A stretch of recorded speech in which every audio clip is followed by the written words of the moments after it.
আজ একটা নতুন জিনিস ট্রাই করব।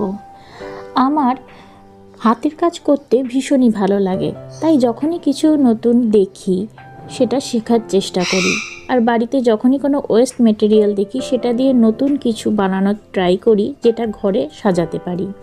তার যেহেতু কাজটা করতে ভালো লাগে, তাই এটাতে আমার খাটনিও মনে হয় না। সেরকমভাবেই বাড়িতে একটা ওয়েস্ট টায়ার খুঁজে পেয়েছি।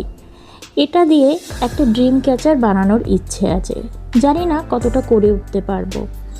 যেমন ভাবনা সেরমভাবেই কাজ শুরু হলো।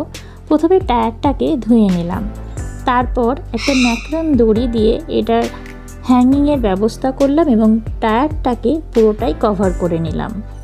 ম্যাক্রমের কাজ এর আগে আমি কোনোদিনই করিনি, এটাই প্রথম, তাই একটু অল্পের মধ্যে দিয়ে কাজটাকে সারলাম। এরপর আমি টায়ারের ভেতরটা ফিল করার জন্য ক্রচেট ওয়ার্ক করব। ক্রচেটের জন্য আমি সাদা, লাল এবং কালো উল নিয়ে নিলাম, নিয়ে একটা থালপোষ টাইপের ক্রচেট ওয়ার্ক করলাম।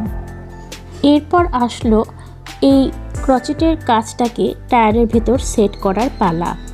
জানি না যেটা ভাবছি সেটা করে উঠতে পারবো কি না, তবে চেষ্টা করতে ক্ষতি কী, তাই চেষ্টা করতে থাকলাম। এই ক্রচেটের কাজটাকে ঠিক মাপে মাপে বানাতে একটু অসুবিধা হচ্ছিল, কিন্তু ফাইনালি আমি ক্রচেটের কাজটা শেষ করে ফেললাম। এরপর এই টায়ারের মধ্যে এই কাজটাকে সেট করলাম। এরপর আমার কাজটা পুরো রেডি। ড্রিম ক্যাচারটা দেখতে ঠিক এরকম হয়েছে। এটাকে দেয়ালে যে কোনো জায়গায় শোপিস হিসাবে সাজানো যাবে, হ্যাঙ্গিং হিসাবে সাজানো যাবে। আমার তো ভীষণ পছন্দ হয়েছে। তোমাদের কেমন লাগলো জানিও কিন্তু।